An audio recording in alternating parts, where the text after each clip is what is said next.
Page number 49 वर आपण आहोत.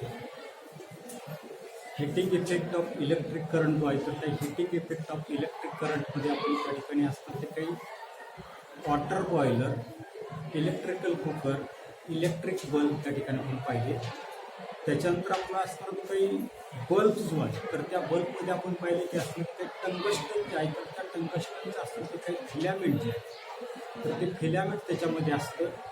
आता जो काही टंगस्टन धातू जो आहे तर त्याचा असणारा जो काही मेल्टिंग पॉईंट जो आहे तर तो मेल्टिंग पॉईंट आपल्याला जवळजवळ त्या ठिकाणी 3400 डिग्री सेंटीग्रेड त्या ठिकाणी तो तापल्यानंतर त्याच्यामधून आपल्या लक्षात येतं नसते की तापल्यानंतर त्याच्यामधून असणारा काही प्रकाश जो आहे तो प्रकाश त्या ठिकाणी बाहेर पडताना दिसतो. आणि अशा प्रकारचं तो टंगस्टनचा असणारा जो काही फिलॅमेंट त्याला तर आपण त्या ठिकाणी हॉट वायर म्हटलेली. आणि ही जी काही हॉट वायर जी आहे तर ती हॉट वायर आपल्याला radiate heat to the certain extent त्याच्यामधून काय असणार की काही उष्णता जी आहे तर ती उष्णता त्या ठिकाणी बाहेर पडताना दिसते. आणि बल्बला जर आपण हात जर लावला तर आपल्या लक्षात येत नसते की चटका जो आहे तर तो चटका त्या ठिकाणी बसताना दिसतो. याच्यानंतर पुढे आपल्याला पाहिजे ऑलवेज रिमेंबर, नेहमी त्या ठिकाणी आपल्याला लक्षात घ्यायचं, लक्षात ठेवायला सांगितले. आता काय रिमेंबर करायचे, the unit of electric power is 1 watt. पान नंबर 48 वरच आपण पाहिजे यासाठी काही पॉवर जे आहे तर त्या पॉवरचं असणं ते काही एकक जे आहे युनिट जे आहे तर त्या ठिकाणी वॅट त्या ठिकाणी आहे. Is a very small unit. त्याचे काही दिलेलं ते काही पॉवर जे आहेत शक्ती जे आहे तर त्या शक्तीचं असणारे काही एकक जे आहे तर ते एकक आपल्याला त्यांची पॉवर जे आहे तर त्या पॉवरचं असणारे काही युनिट जे आहे तर ते युनिट त्या ठिकाणी वॅट आहे. अतिशय त्या ठिकाणी लहान अशा प्रकारचं असणारे काही युनिट जे आहे ते युनिट त्या ठिकाणी.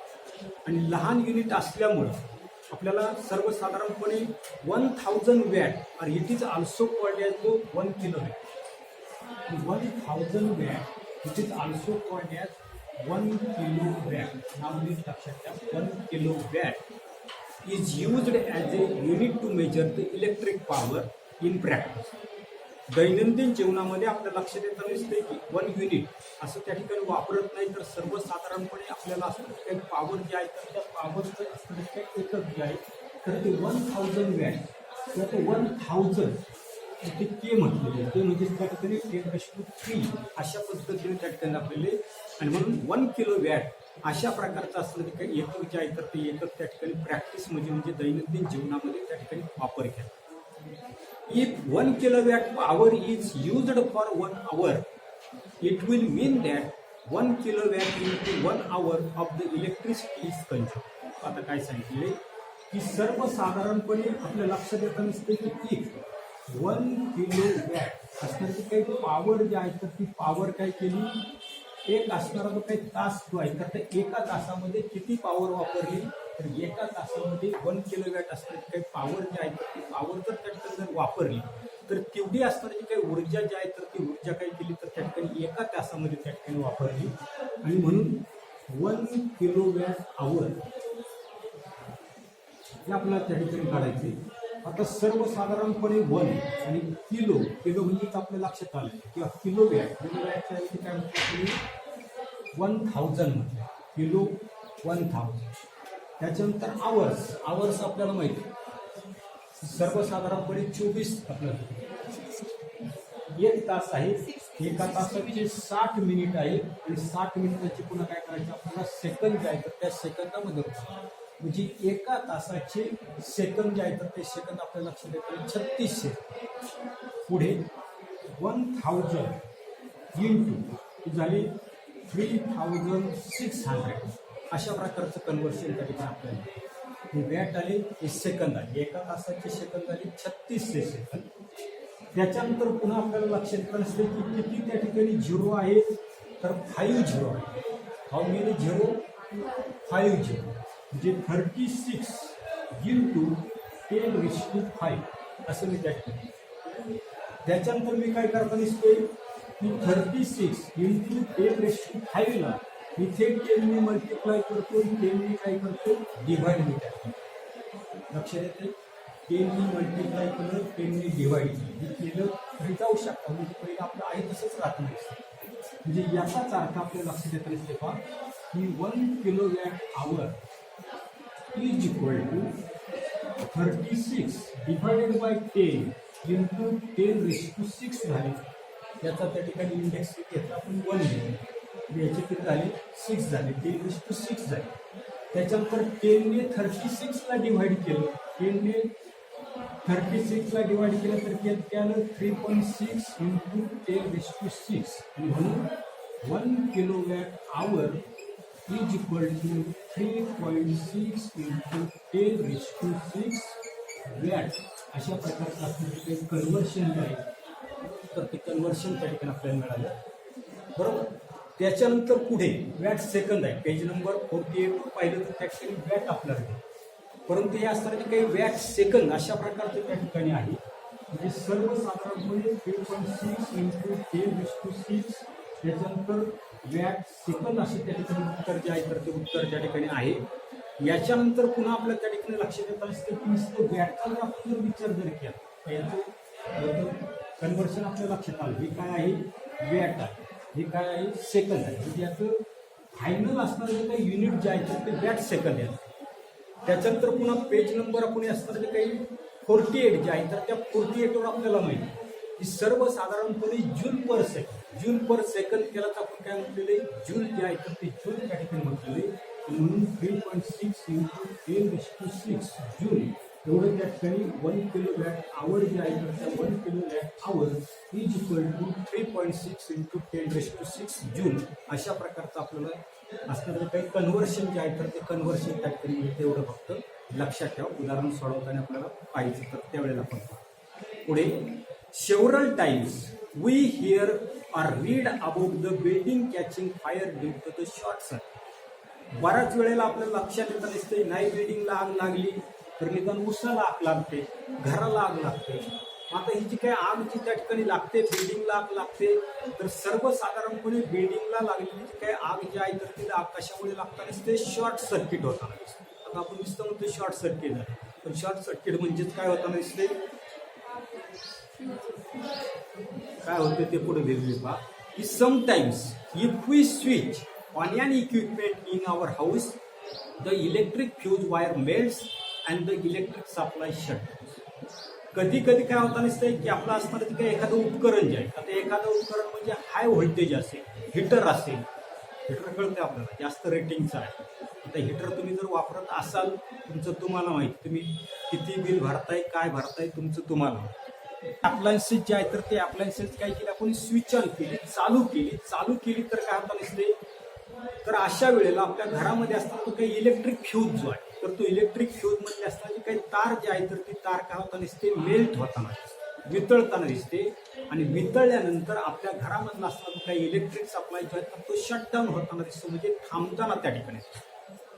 Let us discuss about the pause breaking. याचं थोडक्यामध्ये आपल्याला कारण जे आहे तर ते कारण त्या ठिकाणी पाहिजे. The home electrical appliances connection consist of live, neutral and अर्थ. लाईव्ह, न्यूट्रल आणि अर्थ अशा प्रकारचे 3 वायर त्या ठिकाणी असतात. कोणतेही उपकरण घ्या येते का लक्षात. घरामध्ये तुम्ही तुमच्याकडे जेवढी उपकरणं असतील तर ती तेवढीच्या तेवढी 3 फेज असणार. का 2 फेजचा आहे पटापट बोलत जा टाइमपास करू नका. तरी तुमच्या त्या ठिकाणी लक्षात येत नसते की सर्वसाधारणपणे आपल्या लक्षात येत असते की लाईव्ह आणि न्यूट्रल मधलं असणारी काही व्होल्टेज जे आहे तर 220 आहे. या 2 वायर झाल्या राहिलेली तिसरी वायर जी आहे तर तिसरी वायर त्या ठिकाणी जमिनीमध्ये पडली. आता तुमच्या घरामधलं असणारी काही इलेक्ट्रिकल फिटिंग आता ज्याने केली त्याला माहिती येते का लक्षात. तर नेमके त्या ठिकाणी आर्थिक जे आहे तर ती आर्थिक जमिनीमध्ये पुरली आहे की नाही हे तुमचं तुम्हाला माहिती येते का लक्षात. नसेल तर कधी कधी 2 फेज जर असेल तर आपल्याला शॉक बसताना दिसतो. मग शॉक बसला तर चांगला शॉक बसतो तर तुम्हाला ज्यावेळेला बसेल तर त्यावेळेला लक्षात येईल. तर तिसरी वायर जी आहे तर ती तिसरी वायर त्या ठिकाणी अंडरग्राऊंड आपल्याला काय होता नसते तर ती जमीन जी आहे तर त्या जमिनीमध्ये ती आर्थिंग जी आहे तर ती आर्थिंग त्या ठिकाणी पुरलेली असते. पुढे due to the fault in the equipment or if the plastic coating on the live and the neutral wire gives away, the 2 wires come in contact with each other and large current flows through in producing. पुढे आपल्याला सांगितलं की समजा उपकरण जे आहे तर त्या उपकरणामध्ये काही बिघाड झाला. आता बिघाड झाल्यानंतर काय होताना दिसतंय की सर्वसाधारणपणे हे जे काही लाईव्ह आणि न्यूट्रल वायर जे आहे तर त्या काय होताना दिसतात तर ज्यांच्यावर असणारं ते काही प्लास्टिकचं असणारं ते काही कोटिंग जे आहे तर ते कोटिंग खराब होताना दिसतं, उन्हामुळं खराब होताना दिसतं, उंदरांमुळं खराब होताना दिसतं, किंवा जास्त हिटिंग जरी झालं तर त्याच्यावरचं कोटिंग जे आहे तर ते कोटिंग त्या ठिकाणी मेल्ट होताना दिसतं, खराब त्या ठिकाणी होतं.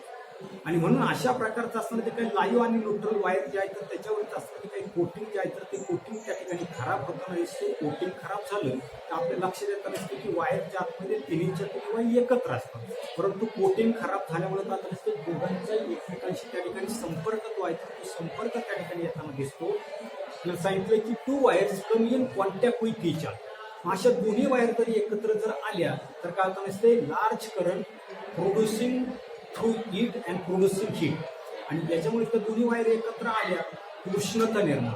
आणि काहीच कळालं नाही आपल्याला तर घरामध्ये जा, 2 वायर घ्या आणि त्या काय करा, दोन्ही याच्यामध्ये टाकायच्या, पुढच्या 2 टोकं जे आहेत तर ती पुन्हा एकत्र करून पहा. आणि मग तुमच्या लक्षात येईल की काय होताना दिसते. तर त्यावेळेला आपल्याला कळेल की दोन्ही वायर्स त्या ठिकाणी एकत्र आल्या की त्या ठिकाणी काय होताना दिसते, आवाज स्फोट त्या ठिकाणी होताना दिसतो. बल असेल तर काय ॲपरेटस असेल तर ते ॲपरेटस त्या ठिकाणी काय होताना दिसते, तर त्या ठिकाणी ते बिघडताना दिसते, त्याच्यामध्ये स्पेअर पार्ट त्या ठिकाणी खराब होताना दिसतात. म्हणजे या ठिकाणी आपल्याला जास्त प्रमाणामध्ये करंट जो आहे तो करंट काय होताना दिसतो, तो त्या ठिकाणी होताना दिसतो. त्याच्यामध्ये प्रचंड मोठ्या प्रमाणामध्ये उष्णता जी आहे तर ती उष्णता त्या ठिकाणी तयार होताना दिसते. If any inflammable material, inflammable ज्वलनशील अशा प्रकारचे पदार्थ जे आहेत तर ते पदार्थ काय होतात असतात, उदाहरणार्थ त्याच्यामध्ये सांगितलं such as wood, cloth, plastic etcetera exist around that place, it can catch fire. त्या ठिकाणी उष्णता निर्माण होताना दिसते, गोळा त्या ठिकाणी तयार होताना दिसते. गोळा म्हणजे कशाचा, उष्णतेचा गोळा त्या ठिकाणी तयार होताना दिसतो, खाली पडताना दिसतो. आणि खाली पडल्यानंतर जर त्या ठिकाणी इनफ्लेमेबल मटेरियल जर असेल म्हणजे त्या ठिकाणी लाकूड असेल, त्याच्यानंतर काही सांगितलं आपल्याला, काही आपल्याकडे काय सांगितलेलं या ठिकाणी आपल्याला की सर्वसाधारणपणे कापड असेल किंवा प्लास्टिक असेल, याच्यावर त्या ठिकाणी ते उष्णतेच्या काही गोळा जो आहे तर तो गोळा जर त्या ठिकाणी जर पडला तर हे जे काही पदार्थ जे आहेत तर ते पदार्थ काय होतात, सर कॅच फायर म्हणजे पेट जे आहे तर ते पेट त्या ठिकाणी घेताना दिसतात. आणि therefore A fuse wire is used as A precautionary major. घरामध्ये फ्यूज का वापरले जाते याचं कारण नीट लक्षात आहे का नाही. प्रत्येक बोर्ड जो आहे तर त्या प्रत्येक बोर्डला छोटी अशा प्रकारची फ्यूज त्या ठिकाणी, मीटर ज्या ठिकाणी असतो तर त्या ठिकाणी फ्यूज जे आहे तर ते फ्यूज त्या ठिकाणी एवढ्यासाठी की अशा पद्धतीने काय जर त्या ठिकाणी जर झालं तर फ्यूज आहे तर त्या फ्यूज बॉक्स मधलं असताना ते काही फ्यूज जे आहे तर ते फ्यूज त्या ठिकाणी मेल्ट होताना दिसतं. म्हणजे पुढील जो काय असणार तो काय ऍक्सिडेंट जो आहे अपघात जो आहे तर तो अपघात आपल्याला याच्यामुळे काय होतं दिसतं, टाळता येतात. We learn about fuse wire in the previous standard. आता काय सांगते ते मागच्या इत्यामध्ये आपण त्या ठिकाणी फ्यूज जे आहे तर त्या फ्यूजचा अभ्यास केलेला आहे. कधी केला, 6वी-7वीचं पुस्तक पुचका तुम्हाला सापडेल. तर त्याच्यामध्ये फ्यूज जे आहे तर त्या फ्यूजचा असताना वापर जो आहे तर तो वापर त्या ठिकाणी केला. As soon as high current flow in A circuit the fuse wire melt. ज्या ज्या वेळेला आपला असताना तो काही घरामधला असताना की त्या विद्युत परिपथ जो आहे तर त्या विद्युत परिपथामधून ज्या ज्या वेळेला त्या ठिकाणी उच्च अशा प्रकारचा असताना ते काही विद्युत धारा जी आहे तर ती विद्युत धारा व्हायला सुरुवात होईल तर त्या वेळेला काय होताना दिसते, फ्यूज बॉक्समध्ये असताना काही फ्यूज वायर जी आहे तर ती वितळताना दिसते. फ्यूज वायर वितळली तर काय सांगितलं आपल्याला, ब्रेक द सर्किट. आपला विद्युत परिपथ काय होताना दिसतो, खंडित त्या ठिकाणी होताना दिसतो. And any mishap is avoided. आता मिसहॅप म्हणजे दुर्घटना. पुढे आपण अशा अनेक दुर्घटना त्या ठिकाणी पार्ट फर्स्टमध्येच आपल्याला त्या ठिकाणी सेकंडमध्ये आहे टुवर्ड्स द ग्रीन एनर्जी, त्याच्यामध्ये अनेक त्या ठिकाणी मिसहॅप दिलेले, अनेक अशा प्रकारच्या दुर्दैवी घटना त्या ठिकाणी इतिहासामध्ये झालेल्या तर ते आपल्याला पाहिजे. तर त्या ठिकाणी होणाऱ्या जे काही दुर्घटना ज्या आहेत तर ते दुर्घटना आपण त्या ठिकाणी काही करू शकतो, टाळू शकतो. आता फाइंड आउट हा जो काही भाग जो आहे तर तुम्ही घरी गेल्यानंतर तुम्ही त्या ठिकाणी इलेक्ट्रिक बिल जे आहे तर ते इलेक्ट्रिक बिल आपल्या प्रत्येकाला येताना दिसतंय. किती युनिट येताना दिसते, काय रेट आहे, 100 पर्यंत किती आहे, 100च्या पुढे गेल्यानंतर किती आहे, फिक्स चार्ज त्या ठिकाणी किती आहे, डिपॉझिट किती आहे, असं मिळून त्या ठिकाणी आपल्याला इलेक्ट्रिक बिल जे आहे तर ते इलेक्ट्रिक बिल त्या ठिकाणी पाठवलं जातं. त्याचा तुम्ही त्या ठिकाणी विचार त्या ठिकाणी करा. पुढे पेज नंबर 50वर many times particularly in summer season huge electrical power is used in the evening due to the home lighting, fans, air conditioner, use of electricity in shops, etc. सर्वसाधारणपणे उन्हाळ्याच्या दिवसामध्ये विद्युत जे आहे तर त्या विद्युततेचा सर्वात जास्त असणारा काही वापर जो आहे तर तो वापर त्या ठिकाणी केला. आता हा जो काय असताना तो काही वापर जो आहे तर तो वापर पहिल्यांदा आपल्याला सांगितलं की अंधार पडला, संध्याकाळ झाली की प्रत्येक घरामध्ये काय केलं ते लाईट जी आहे तर ती लाईट त्या ठिकाणी चालू. काही तर असे आहेत उन्हाळा, पावसाळा, हिवाळा कधी पावा फॅन चालूच असतो. ठीक आहे. आता हे जे काही फॅन जे आहेत, आता कपडे जे आहेत, फॅन जो आहे तर तो फॅन काय होता नसतो तर त्या ठिकाणी तो चालूच राहताना दिसतो. एअर कंडिशनरचा त्या ठिकाणी वापर केला जातो. अनेक अशा प्रकारची दुकानं जी आहेत तर त्या दुकानामध्ये विद्युत जे आहे तर त्या विद्युततेचा त्या ठिकाणी वापर जो आहे तर तो वापर उन्हाळ्याच्या दिवसामध्ये सर्वात त्या ठिकाणी जातो. As a result excessive current is drawn from the transformer supplying the electricity, and if the capacity of the transformer is insufficient, its fuse wire melts and the supply gets shut down. आपल्याकडे DP आहे तर त्या DP वर transformer असतो. आता हा जो काही ट्रान्सफॉर्मर जो आहे तर त्याची कॅपॅसिटी किती कधी विचारलं कधीच नाही. नुसतं आपलं पाहते घराच्या जवळ 2-2 डीप्या, दुकानाच्या पुढे 2-2 डीप्या, खाली गेले तर अजून एक डीपी, पण तो कितीचा ट्रान्सफॉर्मर आहे हे आपण विचारायच्या भानगडीत कधी पडतो. ठीक आहे ना. आपण शेतकरी आहोत, आपल्यालाच तपास नाही. जाते आपले पप्पा जाते चालू करते काही मोटर चालू करते याला पेस्ट टाकतात चालली. तर त्या डीपीची कॅपॅसिटी असते, तिच्यावरचा असणार तो काही पॉवर जो आहे किती मोटर त्या ठिकाणी त्याच्यावर चालू शकतात तर त्याच्यावर त्या ठिकाणी डीपीची आहे तर त्या डीपीची कॅपॅसिटी असते. इथे पहा काय सांगितले की सर्वसाधारणपणे अशा वेळेला काय होतं नसते एक्सेसिव्ह करंट, म्हणजे सगळ्यांचेच त्या ठिकाणी लाईट चालू आहे, फॅन चालू आहे, मोटारी पण चालू आहे. मग अशा वेळेला जास्तीचा असताना तो काही करंट जो आहे तर तो करंट काय केला तो ट्रान्सफॉर्मर जो आहे तर तो ट्रान्सफॉर्मर त्या ठिकाणी घेतला.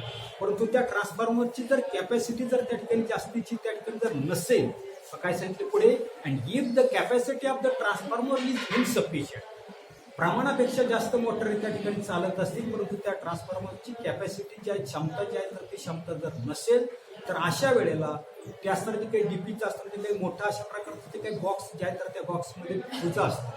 त्या फ्यूज मधले जे काही फ्यूज वायर जे आहे तर ती त्या ठिकाणी मेल्ट होताना दिसते आणि आपल्या लक्षात येताना दिसते की पॉवर सप्लाय जो आहे तर तो पॉवर सप्लाय त्या ठिकाणी बंद होतो.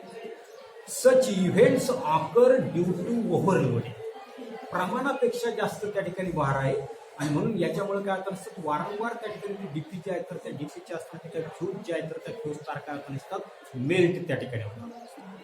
त्याच्यानंतर पुढे लेफ्ट साईडला पहा different types of fuse in use. आता आपल्या घरामध्ये कोणकोणत्या प्रकारच्या फ्यूजा तुम्ही पाहिल्यात आपल्या म्हणजे तुमच्या पटापट बघा.